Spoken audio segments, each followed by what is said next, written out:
In 1969, two brothers went fishing on the Altamaha River in the Clark's Bluff area.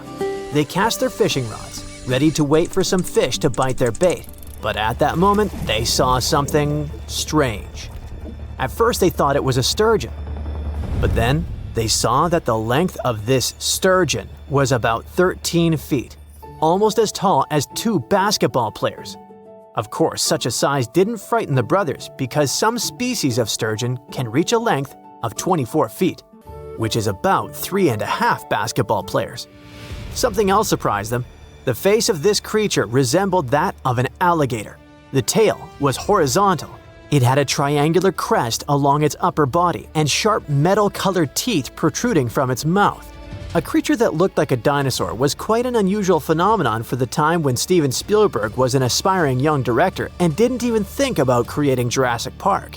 So, on that day in 1969, two brothers saw something elusive, like Bigfoot or the Loch Ness Monster. They saw a creature that had been the subject of stories for centuries, a creature that is being searched for even today. They met Altamaha. This is a famous and narrow circles monster that lives near the mouth of the Altamaha River in southeastern Georgia. People from the Lower Muskogee Creek tribe talked about it long before the British colonization. In ancient times, there were legends about a snake-like lizard that bellowed and hissed. So this monster has already been elusive for several centuries. But do you know what distinguishes Altamaha from Nessie, Chupacabra, and others?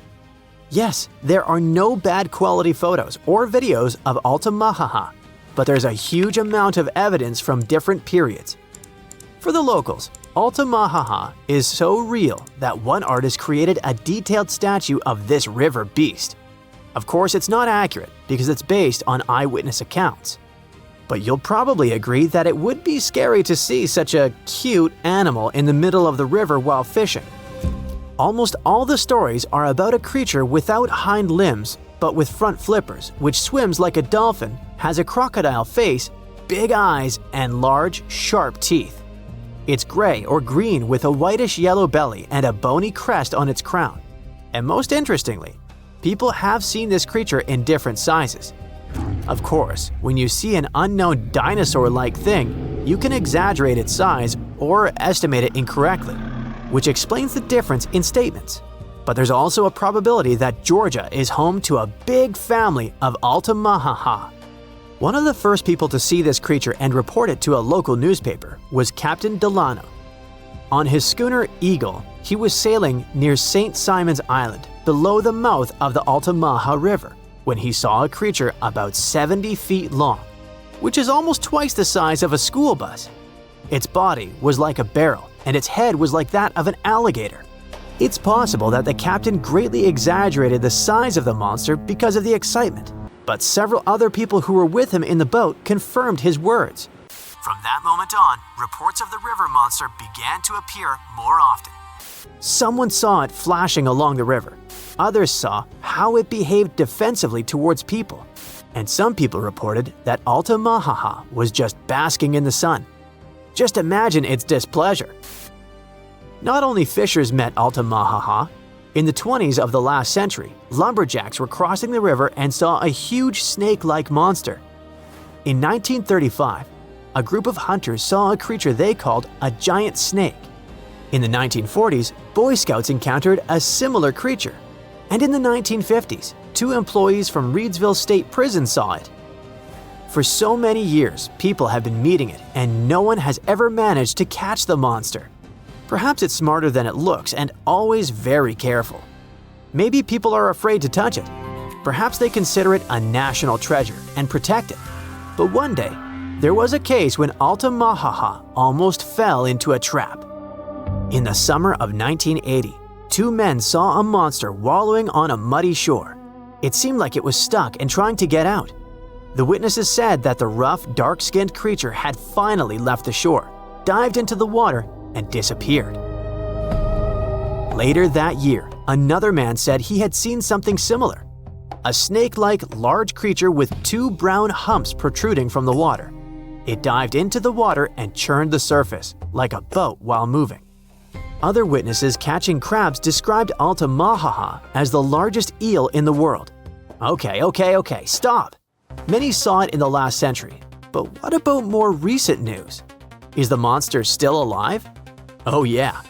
In 2002, a man was pulling a boat upriver near the town of Brunswick when he noticed something large, 20 feet long and about 6.5 feet wide, breaking out of the water. In 2010, a photographer caught something strange on camera floating along a canal in the city of Darien. And these cases are just the ones we know about.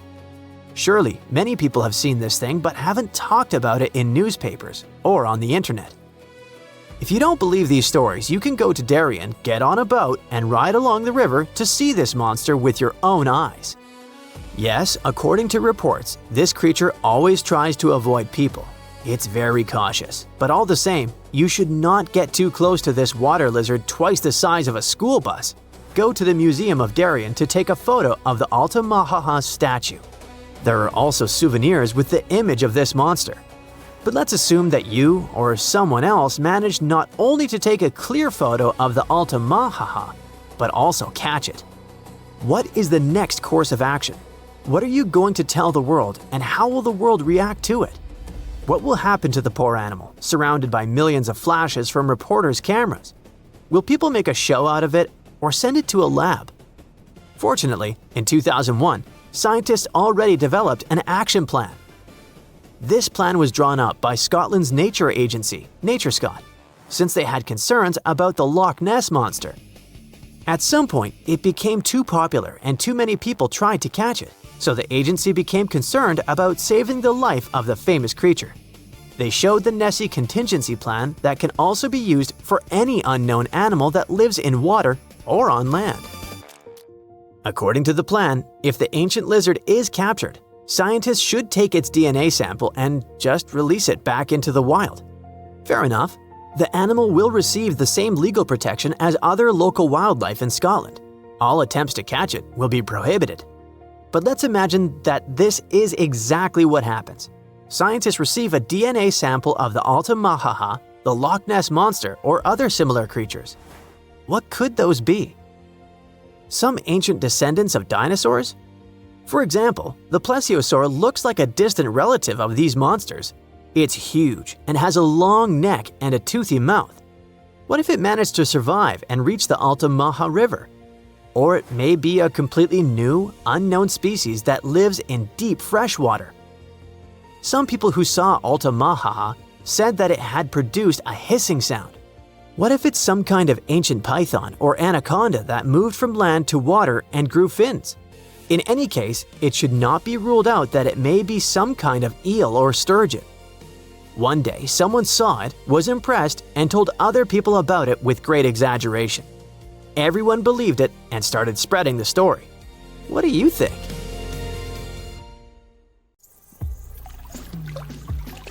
Now, of course you know that the Amazon River is famous for its piranhas, bull sharks, and other creatures you don't want to meet.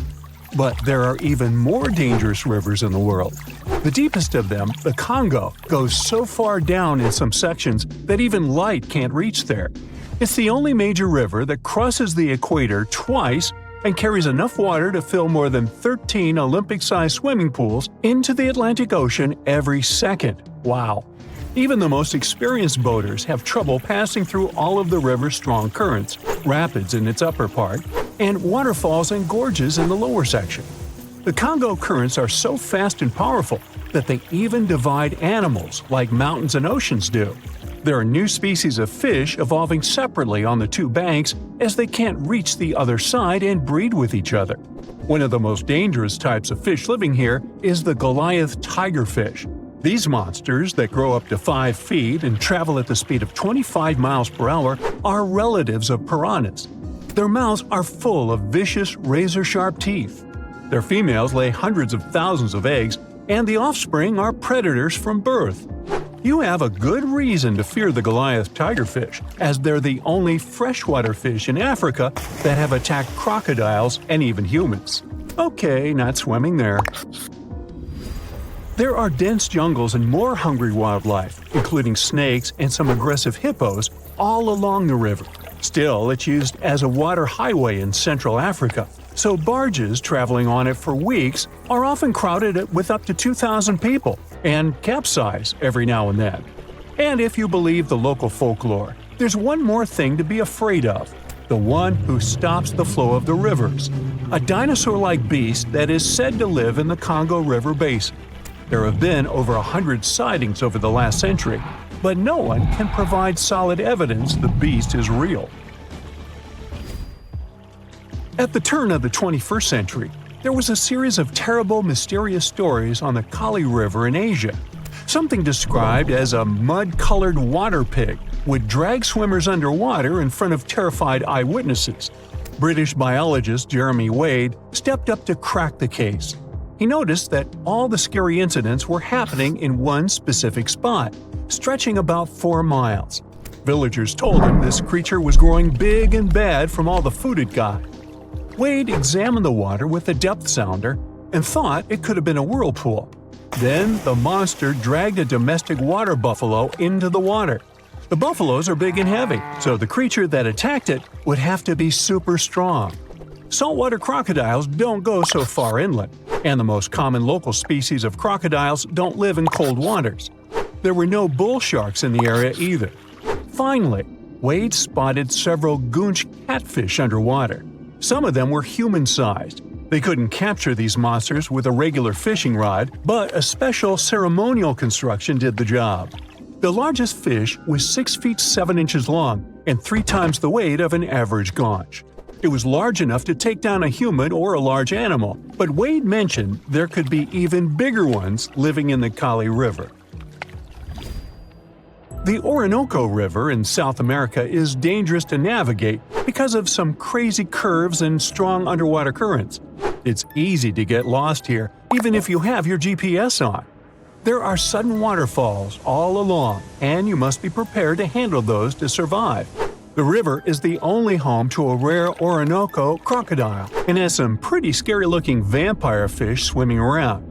This Piranha fish has sharp, spiky daggers that line their gums and 2 elongated fangs that rise from their lower jaws. Could probably use an orthodontist and some braces, you think? It's a ferocious hunter constantly looking for the next victim, which is going to be a medium or large-sized fish. If a human catches a piranha, it will defend itself, leaving cuts, nips, and bites, but there are no known cases of this cutie taking a human life. Well, that's good. The Yellow River in China received its name after its color, but it wasn't always this yellow. It was first formed at least 30 million years ago and shifted its course over 30 times over the centuries. Yellow sediments moving downstream from a plateau in the distance transformed it from clear to muddy. This fine-grained substance piled up at the bottom of the river and formed natural dams. The huge amounts of water that the river carries need to find their way to the sea, and that's when major floods happened, taking several million lives in various epochs. The locals tried to solve the problem by building higher and higher levees, but it only made things worse. Water coming out of the river would now have nowhere to back up, as the riverbed was higher than the surrounding land. This even shifted the river's mouth. Now there are massive dams and dikes all along the river to try to contain it. The Piranha River is the second longest in Latin America and has many tributaries. They flow in from the highlands near the Andes, and there's a huge drainage in the wet season. This makes the river a perfect home for, guess what, piranhas. There are 30 to 60 species of these scary fish in the piranha waters. In late 2013, they attacked bathers cooling off by the water on a hot day. People started running out of the river as they felt something was biting them in the water.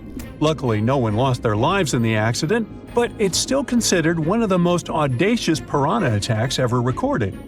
Biologists later determined that the type of piranhas, called palomates, was to blame for this, and humans had probably disturbed their breeding grounds. Well, the piranha also has a strong current that is tricky for boats and swimmers to overcome. Plus, it often floods, which can be dangerous for people living in the surrounding areas. The longest river in the world, the Nile, flows through 11 countries all the way into the Mediterranean Sea. Expeditions have spent centuries looking for its source, and no one still knows for sure where this mighty river begins. Adding to the mystery, the Nile takes an unexpected turn right in the middle of the Sahara. Scientists have figured out the reason is a massive underground rock formation from millions of years ago. The Nile has served as the most important water highway for civilizations through centuries, but it has some pretty dangerous inhabitants, like crocodiles that grow to be 20 feet long, which is slightly more than the height of an average giraffe. These bad guys can reach a speed of 30 miles per hour on land and take the lives of a couple hundred people every year. Hippopotamuses that also live here sometimes go after boats, and venomous snakes like the black mamba and the Egyptian cobra add to the mix. One of the most dangerous creatures on the Nile is the mosquito, as they carry around all sorts of diseases that affect hundreds of thousands of people. The Brahmaputra River in Asia carries waters from the mighty Himalayas. When the snows in the mountains melt, the river floods massively, causing landslides, displacing millions of people, and taking the lives of hundreds of animals in the nearby national parks. Such floods are also common during the monsoon season in India, from June to October, with heavy rains. The course of the Brahmaputra River has changed incredibly over the past 2.5 centuries. Erosion is another danger it's hiding. The banks of the river are mostly made of weak cohesive sand and silt, and even though the erosion rate has gone down, it is still the reason a lot of people lose their land and get displaced. The Brahmaputra is one of the few rivers in the world that has a tidal bore. That's a strong tidal wave that pushes up the river against the current where a river empties into an ocean or sea. And there you have it. Now, if Earth's history were a movie, we humans would only take up the last second of the end credits. Our planet has been around for about 4.6 billion years, but our human story began about 300,000 years ago, in Africa. Now our ancestors had some wild adventures in nature. They could have run into creatures so big they'd make today's elephants look like puppies. The woolly mammoth is a pretty famous animal, sure. His cousin, though, the Columbian mammoth, not so much. This giant used to roam places from Canada all the way down to Mexico. Unlike the furrier woolly mammoths, which hung out in colder places, these animals had shorter hair, resembling huge elephants. They also had incredibly large tusks, like 12 feet worth of spiraling, sturdy tusks. And they weren't just for show, they came in handy when facing predators. That includes our ancestors. If you think about sloths these days, you're picturing these adorably slow creatures. They couldn't possibly be in your list of most dangerous animals. Well, their grandparents might have. For starters, we call them ground sloths, and they vary a lot in size. Some were as big as rhinos, and others, like the Megatherium, were as colossal as elephants. Imagine seeing a 20-foot-long sloth which doesn't mind chewing on some meat every now and then, at least in theory. Ever heard of Bigfoot? Well, our next animal kind of looks like him, but is a distant cousin to orangutans. Meet Gigantopithecus, the largest primate to ever call our planet its home. Standing tall at 10 feet and weighing more than 600 pounds, these animals were amazing to look at in real life. Unlike Bigfoot, they weren't constantly hiding. In fact, it's believed they were peaceful and gentle creatures. Sadly, they faded away about 100,000 years ago, mainly because their food sources slowly became unavailable.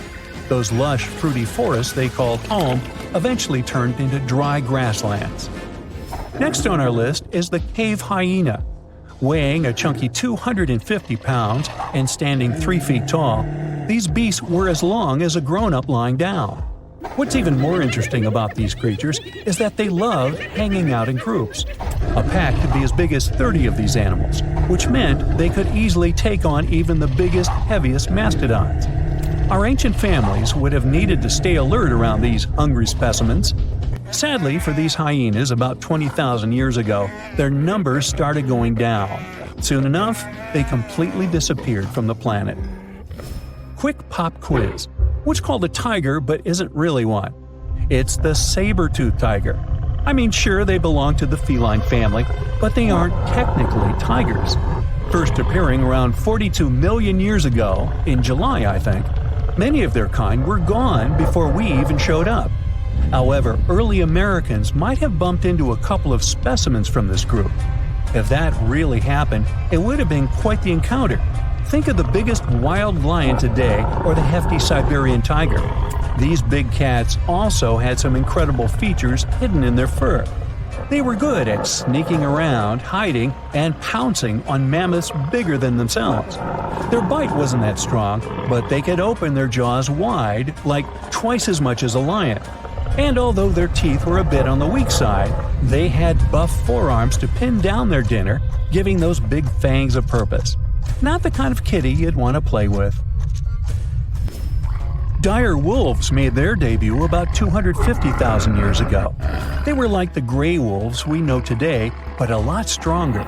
While wolves these days stretch out to about 6 feet and tip the scales at 170 pounds max, dire wolves were about 5 feet and about 150 pounds. Found all over North and South America, they had admirable jaws, biting nearly a third harder than their modern counterparts.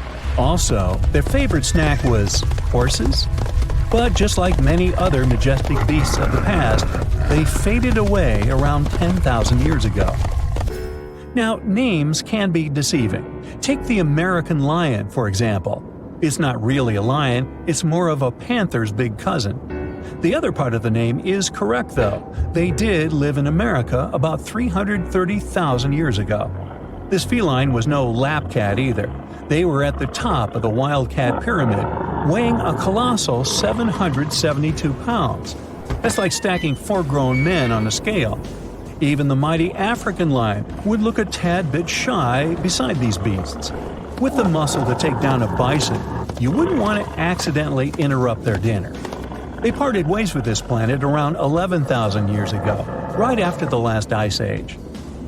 Now, down in Australia, about 50,000 years ago, I wasn't around then, there lurked a relative of the Komodo dragon, the Megalania. Experts love to have debates on how big it was. Some say it stretched out to 23 feet. Others think it was just about 11 feet long. Either way, they were basically mega-sized Komodo dragons with a dangerous bite.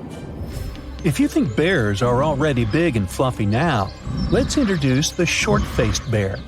While this big creature stood on its hind legs, it towered at 14 feet.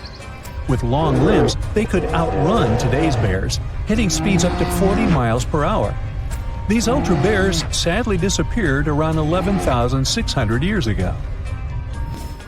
Now imagine a crocodile. Okay, imagine that same crocodile, only supersized, with sporty legs, doing its thing in Australia about 1.6 million years ago. Well, say hello to the quincana. These crocs were extremely large, reaching 23 feet. And no, they weren't lazy river loungers. These creatures really love spending time on land. They evolved to have strong legs for their chases and razor-sharp teeth designed for slicing, not gripping. When did we stop sharing beaches with them? About 40,000 years ago.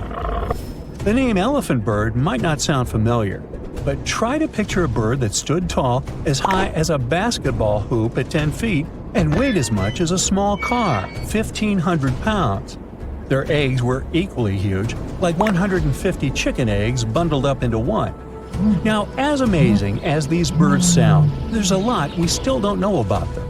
They're hard to study, as most extinct animals are. Still, some recent studies have given us some clues. Scientists have been examining ancient molecules from their fossilized eggshells. It's an awesome piece of evidence, since these birdies' shells were thick, preserving precious DNA inside. Plus, there are tons of these eggshell fragments sprinkled all over Madagascar's beaches. Because of these findings, we now know these birds were herbivores and loved eating leaves and seeds. We also know the tiny kiwi bird is its closest living relative. Now, dodos were these amazing birds we also used to share the planet with. They're like distant cousins to ancient pigeons. To give you some perspective, imagine a chunky bird weighing about 50 pounds. Similar to chickens, turkeys, and ostriches, dodos were also the types of birds that couldn't fly. Their wings were small, and they had the muscle strength of, well, a wet noodle. Now, you might have heard the word dodo used as a name for creatures that aren't that bright. Don't get confused, though, by this name. These birds were in fact intelligent. Scientists were able to figure that out by studying their fossils. It turns out that they were good at smelling stuff, unlike most birds that are all about the visuals. These creatures aren't around for us to study anymore, but that might change. One evolutionary biologist is on a mission to fully understand these amazing ancient birds. On that note, she revealed that the dodo's DNA has been completely sequenced. There are even talks about potentially bringing dodos back to life. They would make a nice addition to the lovely beaches of Mauritius, the place they used to call home many, many years ago.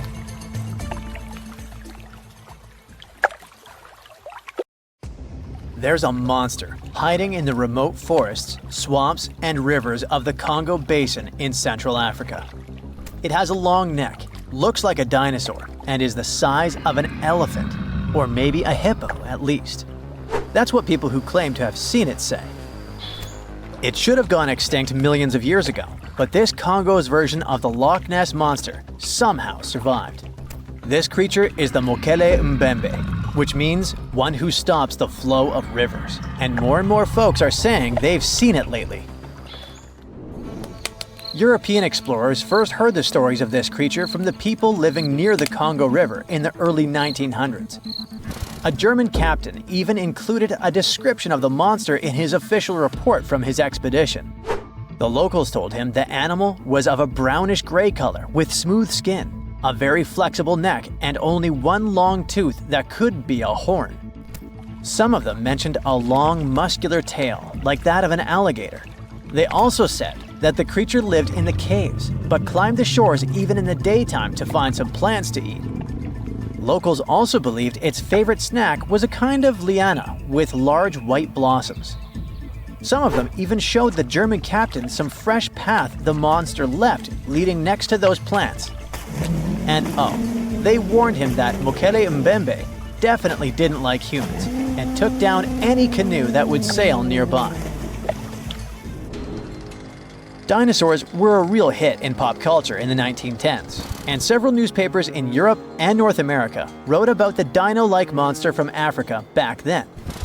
In the later years, several expeditions traveled to the Congo Basin to search for Mokele-mbembe or interview claimed witnesses. They did not find any direct physical evidence, but collected many stories. One zoologist in the 1980s said he took a film of Mokele-mbembe, but the footage did not develop properly. Stories and movies like Jurassic Park have kept the dream alive that dinosaurs might still be hiding somewhere in deep forests.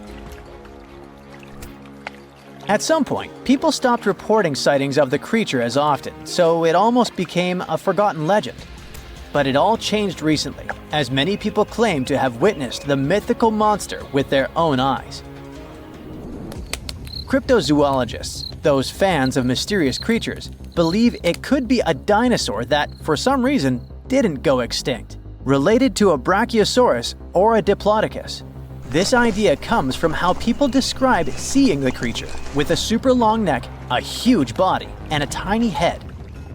They think it might have stayed hidden in the deep forests of Africa all this time. But scientists say that if it really were the last living dinosaur, we would have found some real proof by now, like a photo or bones or something showing it walking around the Congo Basin. Some expeditions that are trying to find proof the monster is real have even used sonar technology to scan the murky waters of Central African rivers and lakes in search of any large, unidentified creatures. Some people even narrowed down the monster's location to a specific remote lake, surrounded by untouched jungle in the swamps. So far, the search for evidence hasn't been successful. The explanation behind all the sightings of the Mokele-mbembe could be the changing ecosystem. More and more human settlements are moving into the huge Congo Basin rainforest. People aren't used to seeing large animals that live in the forest, so they believe they have witnessed the mysterious creature from their folklore. The human brain often fills in the gaps in something we don't know, and use his imagination to explain it, especially if there's a ready-made version that everyone's heard of. But still, we can't completely rule out the possibility that there are some new, unknown species of animals hiding in the Congo forests. Maybe just not a missing dinosaur. Another legend, this time Mongolian, says there's a giant worm living deep in the Gobi Desert. Yep, similar to the monster you've seen in Dune. The creature, which is supposedly up to 6 feet long, can spit acid that could melt anything and shoot electricity. They say it spends most of its days hiding underneath the sandy dunes, but likes to come out during the wetter months of June and July. The people in the West first found out about the megaworm of the Gobi Desert thanks to an American paleontologist, Roy Chapman Andrews. This brave man was probably the inspiration for Indiana Jones. In 1926, he wrote about the creature in his book. At the meeting with Mongolian leaders, Andrews heard detailed descriptions of the creature, even though none of them had ever seen it themselves. One of them said it looked like a sausage that was about 2 feet long, with no head or legs. According to him, the worm was so poisonous that just touching it could instantly take your life, and it lived in the loneliest parts of the Gobi Desert. Andrews didn't think the creature was real, but he shared these stories again in another book. And then, stories of the monster spread around the world. In some of them, it's only 1 foot long. In others, it's as large as a human. Some say it looks like a snake, and some describe it as a caterpillar. Some people claim it has wings and can fly, and others think it could be a supernatural evil being without a body. The color of the creature also remains a subject of debate. It could be white-gray, brown, or even bright red. The stories of witnesses are probably so different because the creature doesn't even exist. In 1983, one scientist who was visiting the region heard that an old man had managed to finally catch the mysterious worm. He also found out there was a nest nearby and decided to risk it all and see it. But instead of a scary monster, there was a tartar sand boa inside. Luckily for the scientist, this snake is non-venomous, but it does have gray-brown scales and could match the description of the giant worm. When he showed it to the locals, supposedly all of them said it was the monster they had seen.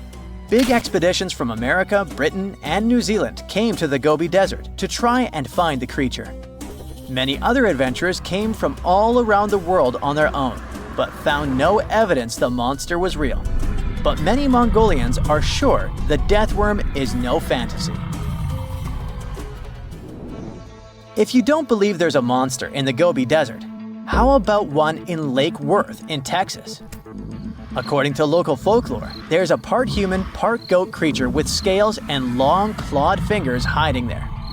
It all started back in July 1969, when locals claimed to have spotted this mysterious creature roaming around. The newspapers loved the story and started reporting about new sightings. One article said that the monster jumped out of a tree and landed on some guy's car. Another report claimed that the Lake Worth monster decided to throw an automobile tire at a group of people. Someone even managed to take a photo of the creature, and the newspapers published it. Locals started flocking to the lake at night, hoping to catch a glimpse of the creature, but no one could find any evidence it was real after all. The author of the monster's photograph later said it was most likely someone's prank, because the creature really wanted to be seen. Then, a reporter from the local newspaper received an anonymous letter saying that it was 3 high school students who decided to dress up and scare people. Even despite this, some cryptozoologists think it could have been an undiscovered primate species that walks on 2 legs.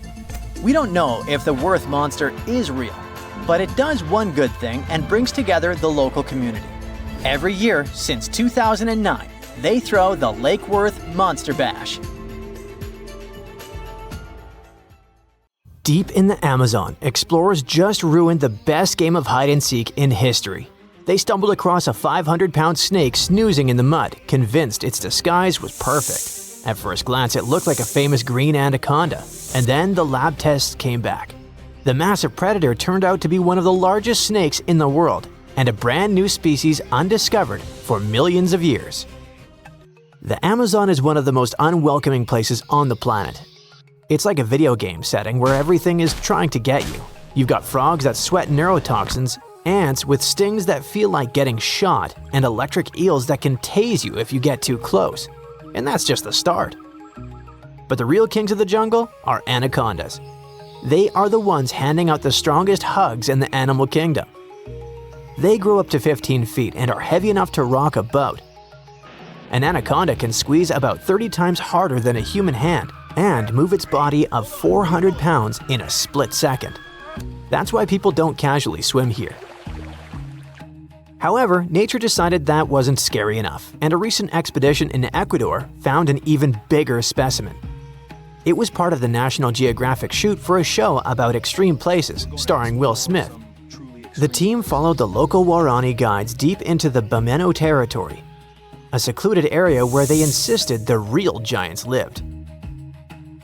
They weren't lying. On the riverbank was an unusually large female serpent.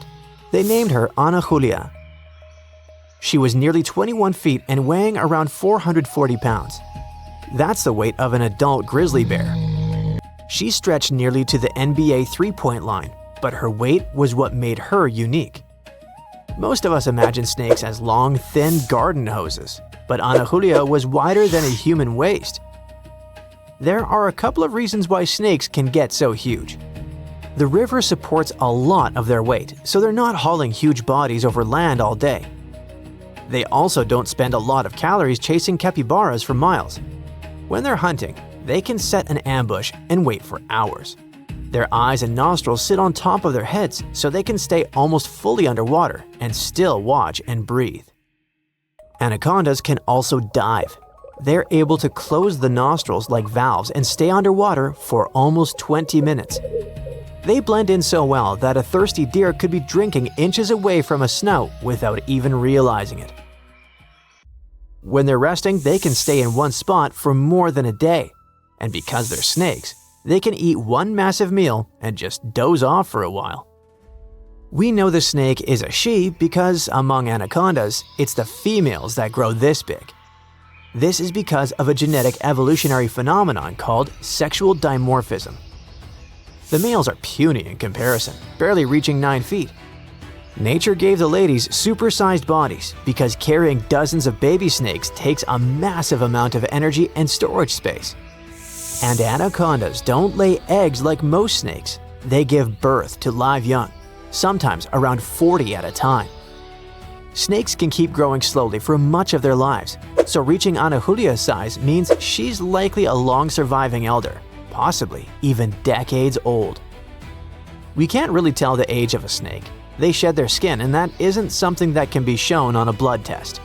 However, what really mattered was the DNA test that showed that Ana Julia wasn't actually the green anaconda. The DNA difference was a massive 5.5%. That sounds small, but in genetics, it's huge. Humans and chimps only differ by about 1%, so these two snakes are 5 times more different from each other than we are from chimps. Scientists call this a cryptic species. It's a phenomenon where animals look like identical twins on the outside, but are total strangers on the genetic level. Some examples you might not be aware of are giraffes. To us, they all look the same, but genetics shows there are several different species. While scientists were surprised by the DNA results of the big snake, the local Waorani guides were not. In fact, they said Ana Julia wasn't even the biggest one out there. They reported seeing anacondas up to about 25 feet.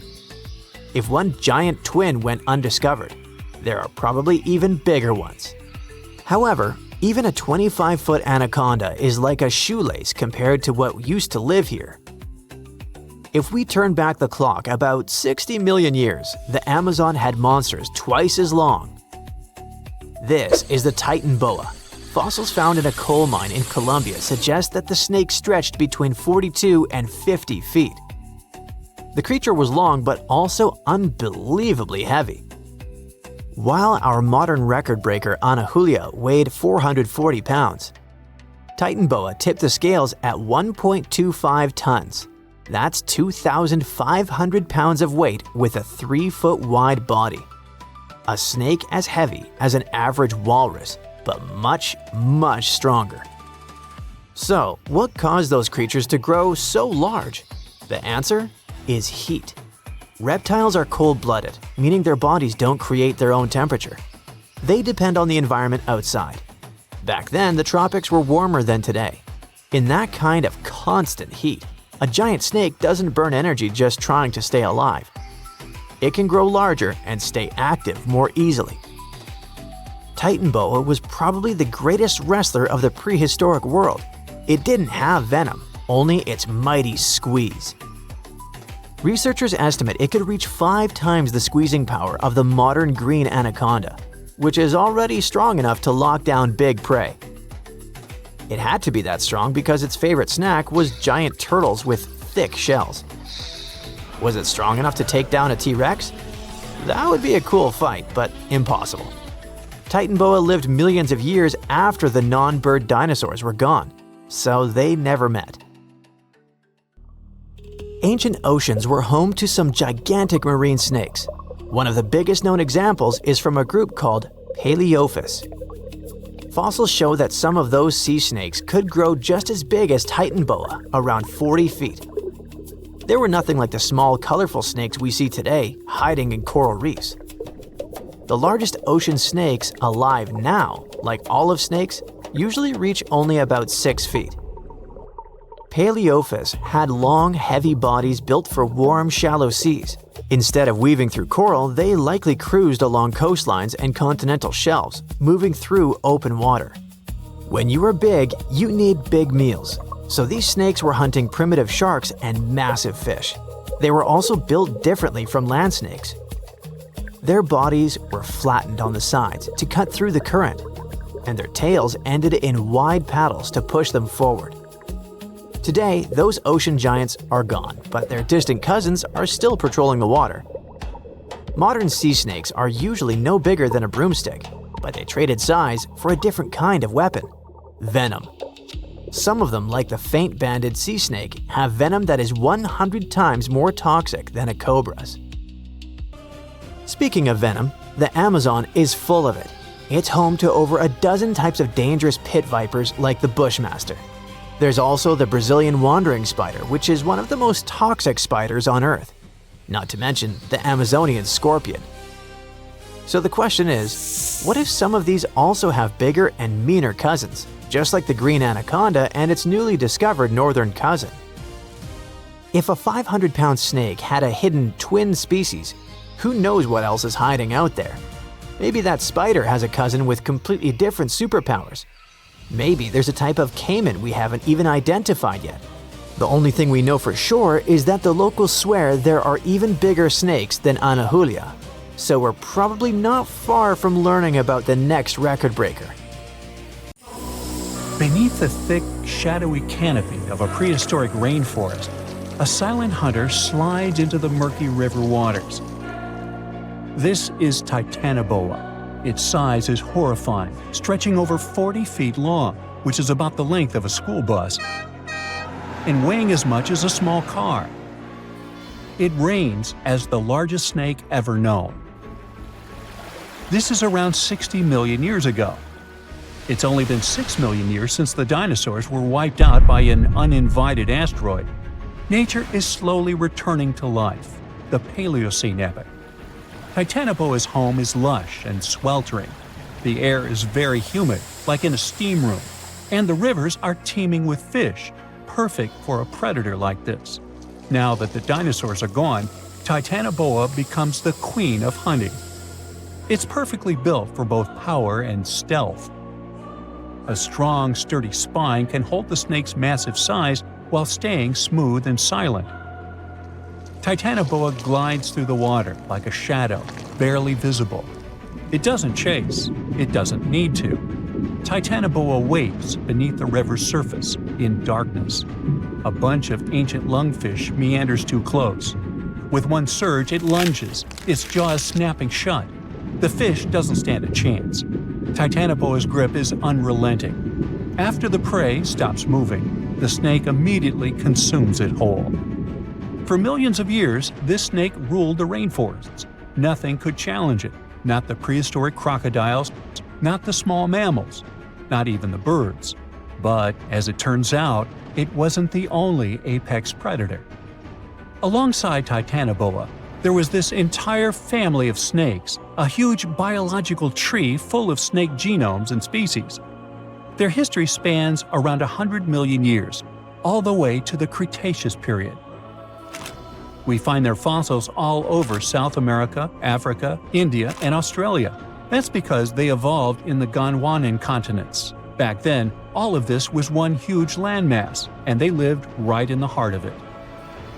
Now, this family coexisted with all the dinosaurs. The dinosaurs ruled the world back then, and the snakes couldn't be all that dangerous. They lived in the dinosaur's shadow, adapting to survive. Some of them fed on small mammals. Others waited for the dinosaur eggs to hatch. Some were super bold and went straight for baby dinosaurs. Fossils of one species showed the remains of a little titanosaur, that giant long-necked dinosaur, inside its stomach. And when the age of dinosaurs finally ended in a fiery cataclysm, it was time for these snakes to celebrate. After the asteroid disaster, the world entered a new era of heat and humidity. The warmer the climate, the easier it is for cold reptiles to thrive. Snakes, including Titanoboa, grew larger than ever, but so did the members of this family. All the snakes spread across continents, growing larger and scarier by the century. And eventually, Titanoboa stopped being the only ruler of jungles. Fast forward to about 47 million years ago. Now it's the Middle Eocene epoch, the tropical lowlands of what today is Western India. A lush, swampy place, full of rivers and pools. The earth was warmer, with turtles and crocodile-like creatures basking in the sun. And there evolved the largest and most fearsome predator of them all, Vasuki indicus. Even the name feels important. Vasuki, the serpent king of Hindu mythology, a colossal snake that's coiled around the neck of Lord Shiva, strong and loyal. And the indicus part is because the snake's fossils were discovered in India. Vasuki surpassed Titanoboa and grew to a jaw-dropping length of 50 feet, like a 4-story building. It also weighed as much as a small elephant. Unlike Titanoboa, who preferred to hunt in the rivers, Vasuki mostly hunted on land, though it still could venture into the water when needed. It prowled the marshy ground with quiet, calculated movements, blending with the dense undergrowth. Vasuki also ate crocodiles, massive turtles, and even early whales in local water pools. No one stood a chance. It had immense muscles and squeezed with unimaginable force. But the snake's jaws were much scarier. Unlike Titanoboa and today's pythons, Vasuki couldn't swallow massive prey whole. Instead, it ate them alive with its teeth, just like this. Fast and absolutely brutal, it was an apex predator of its time. And don't forget that we're not talking about one Titanoboa or one Vasuki. These snakes were part of entire populations. In the Paleocene, rivers were full of various Titanoboas. Some were younger, smaller ones, fighting for survival, while the oldest and largest ones dominated the waterways, in the same way as generations of Vasuki indicus competed with each other for thousands of years. Through the years, many siblings of this family got themselves a region to rule over. For example, alongside Vasuki, this big guy was thriving in northern Africa, in what is today's Egypt. Back then, this land was full of water and swamps. Before we learn more about other snakes, this one was considered the largest, about 36 feet long. That's still bigger than today's most powerful snakes, like the green anaconda. But then, we reached the Pleistocene epoch, from about 2.5 million years ago to only 11,000 years ago. Modern humans were evolving all over the world, and now the snakes had a new problem, an even worse one than dinosaurs. While we were developing brains, in Australia, there ruled the local king of snakes. Their names also come from legends. That's how indigenous Australians called their mythological rainbow serpent the creator of the world. It's like a problem of a chicken and an egg. Was the snake named after a deity, or did the Aboriginal people create their deity after a snake? Ancient Australians coexisted with those predators for thousands of years. They warned their children how to avoid dangerous spots, passing down stories of the terrifying serpents. In their legends, the great rainbow serpent was shaping the land, rivers, and features of the world. These legends were most likely inspired by the powerful nature of those snakes. If only they knew that these animals weren't even as huge as Vasuki or Titanoboa, though they were still dangerous. Urlungor was up to 26 feet in length. They preferred the more green and humid parts of Miocene Australia, like waterways with lush plants around the riverbanks. And there was much more potential prey. Urlungor had a thick body as wide as a human thigh. It loved to hunt in what is today the northwest Queensland. Its fossils were found in the limestone of Riverslade. It was a fascinating find. The skull was almost intact, with teeth and everything, which is crazy considering that snake skulls are very fragile and usually don't survive fossilization. Just like snakes before it, Urlungor didn't rely on venom. It was a constrictor, quick and powerful. But at least now these reptiles weren't as brutal. Their hugs quickly caused cardiac arrest in their prey. So the end came rather quickly. Also, they no longer could swallow the prey whole, and didn't have the same sharp teeth as Vasuki or Titanoboa. So both Urlungor and Wanambi had to eat very slowly, just like pythons today. Meanwhile, Wanambi was about 20 feet long. This one had a similar head, so it could only hunt marsupials, reptiles, and other little things that ventured too close. Wanambi's domain was the waterhole. It lay coiled in the shade, motionless, its body blending seamlessly with the dusty earth. If kangaroos and wallabies cautiously approached to drink, they wouldn't even notice the predator until it was too late. The Wanambi snakes lingered in Australia for millions of years. Even when the climate and ecosystem changed, it didn't bother these guys. In fact, they thrived in Australia's cooler, drier regions. Yet, even giants fall. Time moved on, the earth cooled even more, and nature began to change. Wanambi managed to last up to around 50,000 years ago, and could have lasted longer if it wasn't for humans.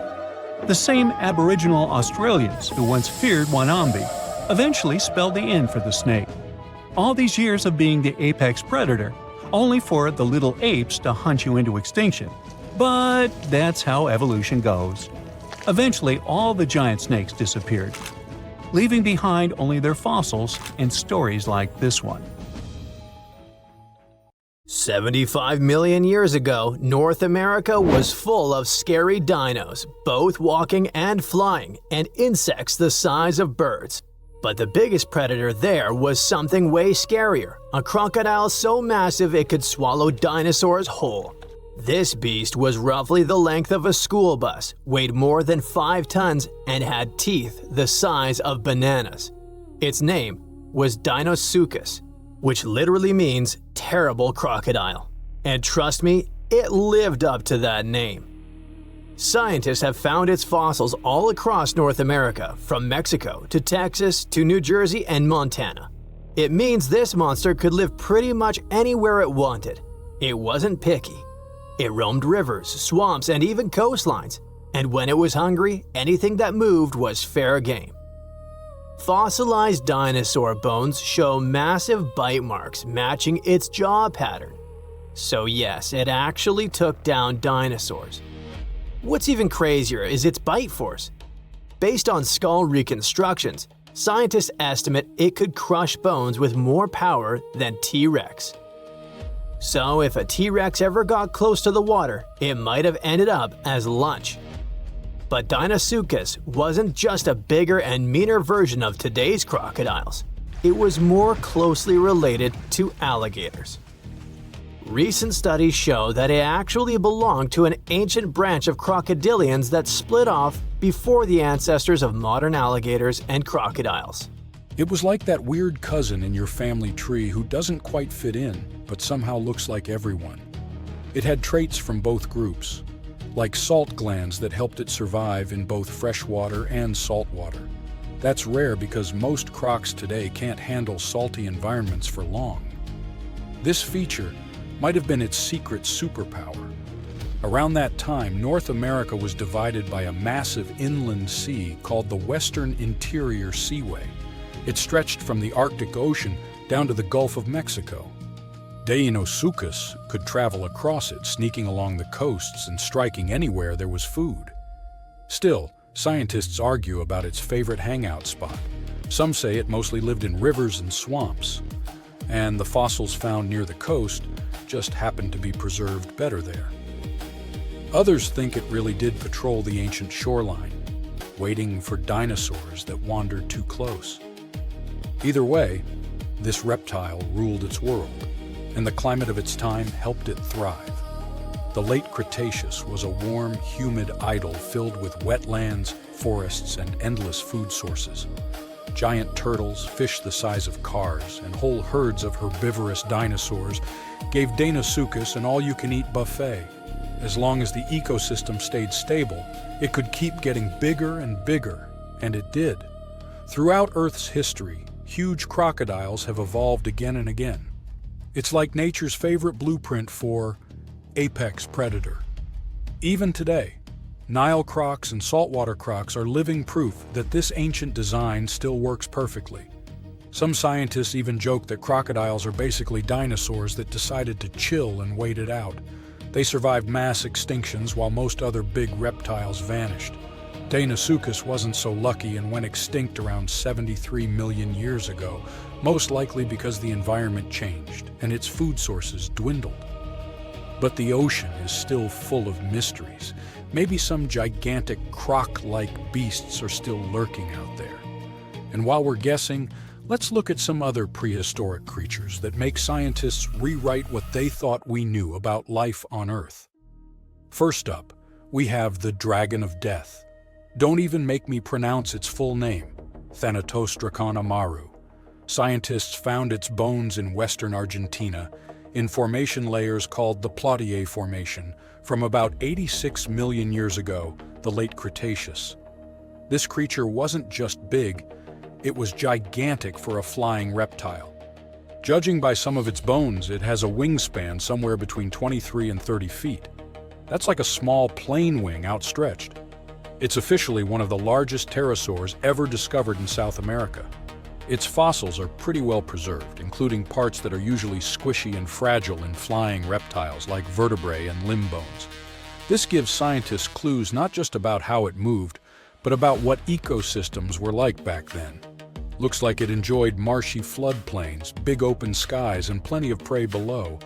Our dragon likely used its size to its advantage, either going after small dinosaurs or scavenging.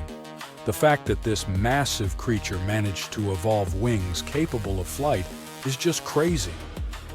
Next, we've got a creature that looks like a mix of a dino and a skunk to me, Stegosaurus elengasen. Scientists found fossils of this cool guy in southern Chile, among rocks deposited about 75 million years ago. The thing that hits you first, let's hope, not literally, is its tail.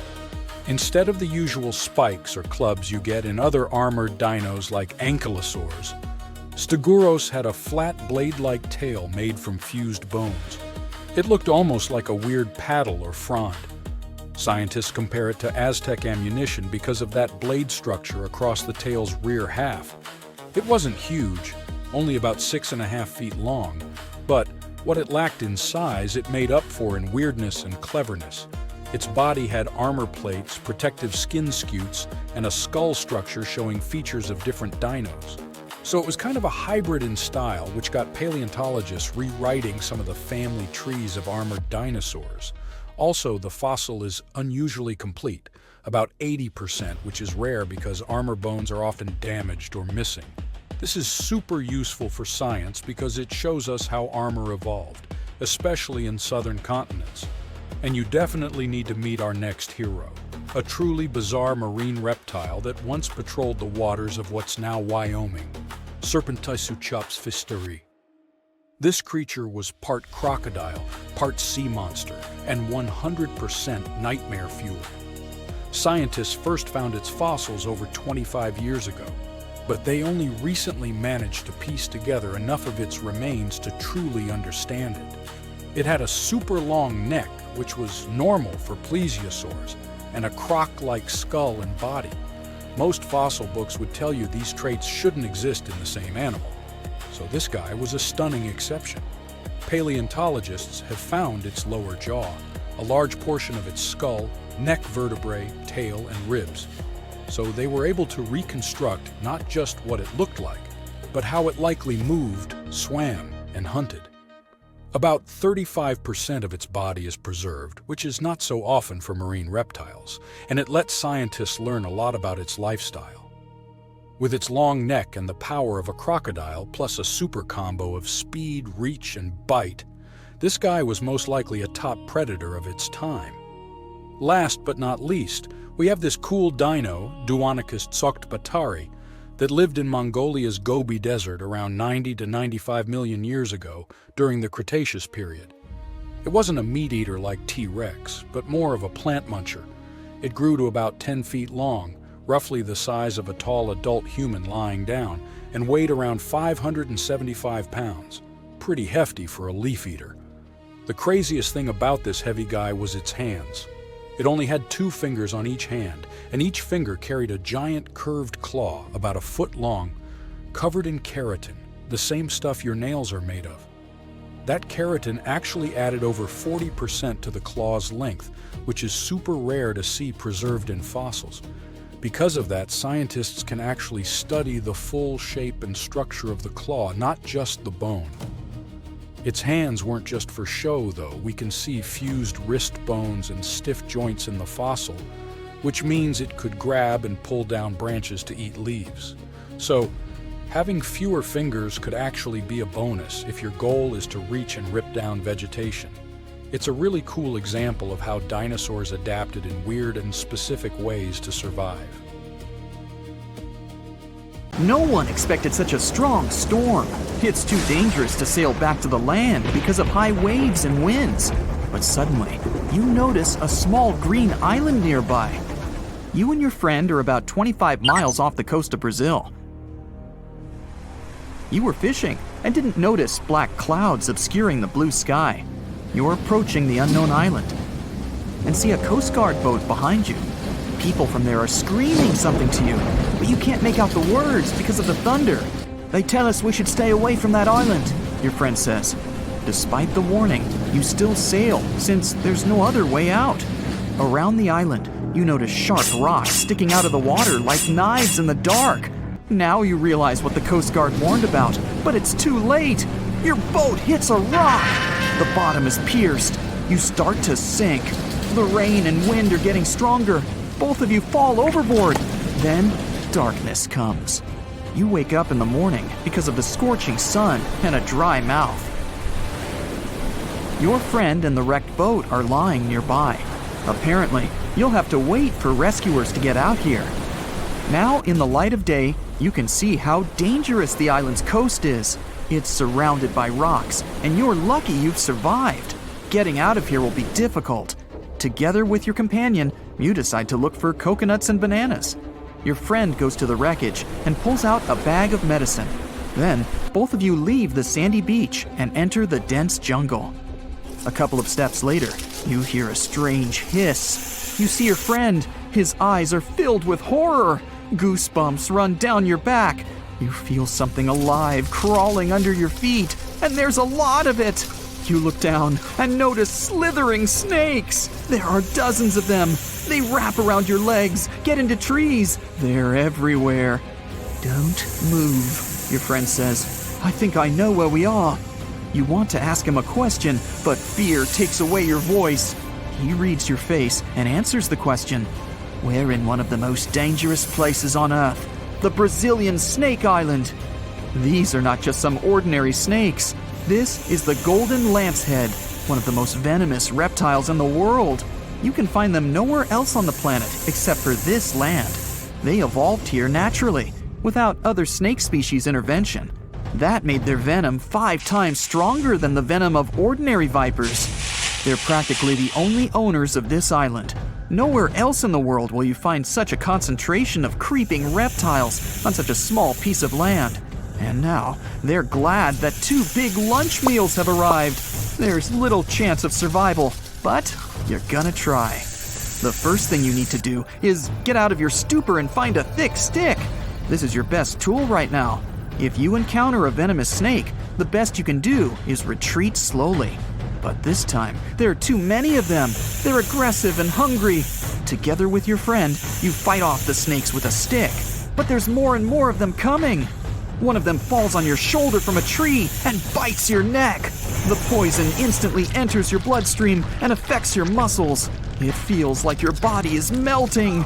It becomes difficult to move, and your neck swells. Your friend grabs you and carries you deep into the jungle. Here, among the trees, you notice an old lighthouse. Yeah, this building really stands out here. Once a year, the Coast Guard visits it. Your friend breaks down the door and puts you on the floor. You're afraid you won't be able to survive the bite. Fortunately, your friend is a doctor. He injects the necessary medicine and saves your life. You have a few minutes to rest before more danger arises. Your friend tells you that the unique snakes appeared here thousands of years ago. This island was part of Brazil for a long time. Then, massive floods separated it from the continent. This part of the land was cut off from the whole world, which helped the formation of a unique ecosystem inside. Vipers that lived here evolved into golden lanceheads. They quickly became the main masters of the island and destroyed all the other animals. But how did they manage to survive without food, cut off from the whole world? They did it thanks to nature and evolution. This island is a transit point for many birds. They stop here to rest during long flights. These birds become dinner for the snakes. Previously, a snake bite almost didn't harm the birds. They were frightened and flew away, leaving the snake without food. But over years of evolution, the island's owners have developed such a potent poison that one bite was enough for a bird to never take off again. There's also a legend that a pirate hid treasures here a long time ago. And, so that no one would ever find it, he brought snakes to guard his gold. Of course, there's no chest with coins here, but the island is attractive for modern pirates, even today. Golden lancehead snakes are an expensive commodity, so bad people often visit this place to hunt the reptiles. That's why the Coast Guard is always on duty around the island. People are forbidden to visit this place. And even if someone manages to get past the guards, they will have to face the rocks. Only biologists and scientists have permission to study the local fauna. A necessary condition for a visit is a doctor's presence in the team, so they can save people from the snake's poison. So we have pirates and hordes of poisonous snakes, but there's something else that makes the island even worse. At this moment, you hear rustling all over the building. Thousands of little paws are tapping on the walls and floor. You look around and see lots of giant cockroaches. Some of them are half the size of your palm. They crawl under your clothes. You and your friends scream in fear and run out of the lighthouse. Quickly, you reach the shore and fall into the water. It seems that not a single cockroach is left under your shirt. But that's not all. You hear a strange buzzing sound. You look around and see a dark cloud of flying beetles forming in the sky. It's locusts! Thousands of flying insects are heading in your direction. To avoid a collision, you dive under the water and wait for the cloud to pass by. You go up to the surface and move to the shore. Fortunately, there are almost no snakes here. You and your friend are afraid to approach the jungle and wait for several hours until rescuers arrive. You're nervously painting a pattern on the sand and make a promise that you'll never revisit this place. Finally, you see the lifeguard boat. You're trying to tell them you got here by accident. They believe you and evacuate you from the island. While you're sailing away, you think about what would happen if many poisonous snakes appeared in a village or a small town. It's difficult to imagine what kind of problems people would face. But in fact, there's no need to imagine anything. There is a place on the planet where locals live next to poisonous cobras, but it doesn't create any chaos. A human can live in peace and harmony with reptiles in that village. Welcome to Shetpal village in India. This place has a population of about 2,600. and it's located in the jungle. It's hot here. Locals are friendly and responsive. If you go into one of the houses, you'll see something that seems impossible. The king cobra, whose venom is one of the most dangerous in the world, calmly crawls around furniture and eats eggs and meat that people give. There's even a special corner for the reptile to relax from the scorching sun, drink water, and have a snack. People are happy about the cobra, as if it was a pet. In the village, cobras are everywhere. They come into houses and schools, crawl through the streets, and keep company during dinner. The locals consider them full-fledged residents. They adore them. The snakes are also used to people and don't see them as dangerous. The coolest thing is there has never been a tragic case in the village because of a poisonous bite. There's no other place in the world where cobras live in such harmony with people. You're strapped in a boat cruising down the Amazon River with the sun scorching hot. As you check out your map, your boat starts rocking back and forth. The water is starting to get more intense, so you hang on for dear life. You tuck your map in your pocket and try to take control of your boat. You strike some jagged rocks and duck low to avoid tree branches. Your boat strikes a large rock out of nowhere and capsizes. You're swimming in the murky green water. While you're trying your best to get ashore, your boat gets washed away. Underneath the water lies a whole new world of bizarre and dangerous animals. Kangaroo fish are snake-like creatures that can grow up to 16 inches long. Arapimus can weigh more than an adult male and are taller than most basketball players. They're the biggest freshwater fish in South America. They have a hybrid gill system that forces them to pop up to the surface every 5 to 15 minutes to breathe in oxygen for their large swim bladder. You swim out of the raging water and dry yourself off. Oh no, your map is completely soaked. There's no way you can get to your destination without it. You venture into the thick rainforest, shoving the branches and leaves away. As you get deeper, you notice something on a tree. It's barely moving, but it's got sharp claws and a raggedy coat. It stretches its arm to another branch and tries to pull itself up, ever so slowly. Sloths sleep more than half their days and only head down from trees once a week. They're so motionless, they sometimes grow algae and moss on their fur. The rainforest gets denser with each step until there's barely any sunlight illuminating the path in front of you. You notice a figure following you. With every branch you step on, you can hear a faint sound right next to you creeping around. You start walking a bit faster, and the sound catches up with you. You make it out of the dense part and tread along a narrow path until you reach a cliff. You can't walk normally here, so you pin against the wall and walk sideways to cross the hills. You slowly move across with the river 30 feet below you. You move your right foot, and some rocks fall into the river. You keep going and misstep. You're about to fall, but you hold on to a large tree branch and pull yourself up. You notice a couple of colorful poison frogs inches away from your fingers. Touching any of these frogs can be extremely dangerous and harmful, despite their amazing color patterns. The golden poison frog is one of the most poisonous animals in the world. One of them hops right next to you, so you let go of the branch and fall back in the river. The river is washing you down until you reach a calm current. Underneath you is a swarm of piranhas swimming with their sharp teeth. The red color on their skin is unmistakable, so you swim off like an Olympic athlete. Piranhas will eat anything that gets in their way, no matter the size. You grip onto a log and climb up a small rock to catch your breath. There's a huge electric eel underneath the rock. Despite their name, they're more related to catfish than eels. They use their powerful 600 volts of electricity to defend themselves and catch food.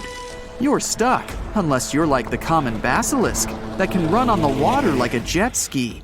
These incredible lizards have special webbing on their toes and can run the distance of a basketball court. You hop on a bunch of rocks until you reach the land. You continue walking along the riverbank until you come across a moving rock. You rub your eyes and see it moving again. It's a dinosaur-looking turtle that resembles a crocodile with armor. The mata is a freshwater turtle that disguises itself with its surroundings to catch prey. Their heads stretch longer than their bodies. You shimmy your way past it and continue. you head back into the rainforest and find a spot to rest. Wait, there are giant ants everywhere! They're the biggest ants in the world and can produce one of the most painful stings out there, even comparable to a wasp's sting. You immediately get up and find another place to rest. As you continue walking along, you notice the same feeling of something following you. You can hear some leaves rustling, but it's getting dark and there's no way of telling. You find a nice little spot to build a campfire and catch some Z's. But in the Amazon, everything is a threat, except for those cute capybaras wandering around. They live in groups next to water sources. They're also the biggest rodents in the world. You don't need to worry about them if you're stuck in the middle of the Amazon rainforest. Suddenly, you feel something slithering up next to you. You look down and see a massive green anaconda just about to constrict you. They are the heaviest snakes in the world and can grow up to 20 feet long and have a huge appetite. You get up and sprint your way out of there. All right, you found a decent cave to crash in. It's daytime again, and you're still alive. You continue walking along the rainforest. You were able to find some breakfast to boost your energy for the rest of the day. You spot something on a tree that looks like a branch, but it's actually a potu, a master of disguise that can spend days motionless on broken tree branches. These bizarre birds use those branches as their permanent home, where they lay their eggs and chill all day. You continue your way through the rainforest and see a Brazilian wandering spider crawling on a tree branch right in front of you. 8 of these species can be found in the Amazon area. They are some of the most aggressive and venomous spiders out there. So, you make a big detour and walk away from it. You feel someone walking next to you again, but you still can't figure out what it is. You see a steep cliff with a waterfall hitting a large lake ahead of you. Looks peaceful, until you see a team of black caimans gathering around the shore.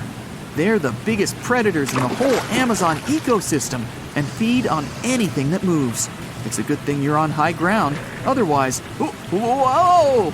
You slip and fall down the river, right on the deep end. So far, no caiman spotted you. You swim underwater and try to get to the opposite end of where the reptiles are. As you climb out and dry yourself off, you notice some large black spots on you. You try pulling them off, but they've latched on pretty hard. The Amazon giant leech finds its target by tracking movement and shadow. Once they attach themselves to the skin, it's extremely difficult to extract them. The best way to do so is to slide your finger next to its mouth and pull it off slowly. Ugh. You manage to get them off your body and see that the caimans are swimming towards you. You're pinned to the wall with the lake of hungry reptiles approaching. Suddenly, a pink dolphin jumps out of the water and splashes all over them. They can grow larger than humans and are the celebrities of the Amazon. Scientists think they get their color from the blood capillaries on their skin. The Amazon even has bull sharks swimming around. These carnivorous giant fish are threatening to humans and can swim in both saltwater and freshwater. These sharks prey on anything within their reach, including other sharks. The dolphin distracted the caimans, so you climb up the cliff and try to find the best way to escape. Opened jaws waiting for you to fall into the pit are right below you. You're lucky enough to escape to the top, but as your arms pull you up, the first thing that you see is a jaguar looking straight at you. It's the creature that's been following you this whole time. You get up while it starts circling you, timing its strike. You know that you can't take on a jaguar, nor can you outrun it, so you grab a large tree branch from the ground to defend yourself. It jumps at you, but you duck down in time. The jaguar lands in the water far away from the caiman crocs. It's a good thing these large kitties are excellent swimmers. You pick yourself up and continue. And to your surprise, you find your boat again. You fix it up and sail your way out of the Amazon. Whew! The Loch Ness Monster is actually not from Scotland. Turns out, this real-life creature lived in the freezing waters of Antarctica about 70 million years ago. In 2019, researchers discovered fossils of a huge, prehistoric marine reptile that looked a lot like what people described as Nessie. This beast was terrifying, measuring up to 36 feet long with a massive giraffe-like neck. It also weighed around 15 tons. which is about the size of 3 elephants. Next up on our list of huge animals is a penguin. I know penguins aren't exactly what you'd call big, but scientists have just found what they think might be the biggest penguin ever, the Kumimamu fordyce. It's believed that these giant birds were hanging around New Zealand about 55 million years ago, and they were huge, weighing over 330 pounds. That's about 5 times the size of the emperor penguins, which are considered the largest penguins alive today. Now, let's move on from massive creatures to something much smaller. Meet B. manfredschmidti, a great ape that lived around 12 million years ago in what is now Germany. This creature is very special, as it's the tiniest great ape ever discovered. And when I say tiny, I really mean it. These ancient animals only weighed about 22 pounds. They were basically no bigger than a super chunky cat. If you think small creatures aren't scary, wait until you meet the electric blue tarantula. This newly discovered species from Thailand's mangroves has an almost otherworldly electric blue color. Its vibrant hue doesn't come from pigment, it is actually caused by the unique structure of its hair, which reflects blue light, making it look like an extraterrestrial being. We're going even further now, diving into the freezing pitch-black depths. At around 2,000 feet deep in the Andaman Sea, scientists found a new species of ghost shark, which they named Chimera supape. Their appearance is straight out of a horror movie. They have sleek, pale bodies, frills that look like feathers, and large, creepy eyes. These ghost sharks aren't actually sharks, but they are related, having diverged from their cousins about 400 million years ago. The good news is they're not too scary since they're only a bit bigger than a shoebox. Just when you think we can't find stranger creatures, we come across this ancient amphibian from Brazil. Scientifically known as K. rosae. This newly discovered giant crocodile-like creature lived during the Triassic period, over 240 million years ago. At nearly 10 feet long, it had a powerful jaw, resembling the modern-day alligator. This beast was definitely a survivor since it adapted to the most severe conditions ever seen on the planet. Last year, scientists were tracking the dense Amazon rainforest at night when they found some quirky orange spiders that looked like they were wearing black boots. The team soon discovered it was a new type of giant crab spider. And no, they don't look like crabs at all. They only got their name because, while perched on plants, these spiders spread their legs out to the sides, just like crabs. Do you know that some new species are named after celebrities? Hollywood icon Harrison Ford now has his very own snake, for example. Discovered in Peru, T. Harrison Fordy honors the actor famous for his role as Indiana Jones, an archaeologist with a notorious fear of snakes. Unlike the film's menacing serpents, this new snake species is quite modest in size, measuring about 16 inches long. We also have the Rampholion princei, a small new species of pygmy chameleon from Tanzania that was named after US rapper and poet Prince Iya. He received this honor because of his work raising awareness about global environmental issues. Another celebrity namesake is DiCaprio's snail-eating snake, which hangs out in the shrubs of Panama's forests. This S. irmelindi caprioi is about 15 inches long and spends its nights on palm fronds looking for snails and slugs. Its round eyes look like glowing coals that can be a bit scary, but overall, the creature is super chill. Even when it feels threatened, it doesn't bite. It just coils up around its head and gives off a really bad smell. Now something a bit more sinister. Meet Venomius tomhardii. Does that name ring a bell? Exactly. This new species of spider was named after Tom Hardy's portrayal of the infamous Marvel character Venom. And all because the black spots on the spider's abdomen reminded researchers of the famous anti-hero. Most spiders of this species were found in Australia at night, sitting in their elaborate webs in forested areas near the coast. When disturbed, these creepy crawlers often hide in silk-lined hollows in tree branches. We've also got something for the Lord of the Rings fans. In the vast and warm waters of the Amazon River, scientists have just discovered a new species of pacu. This fish is a relative of the terrifying piranha with a plant-based diet and human-like teeth.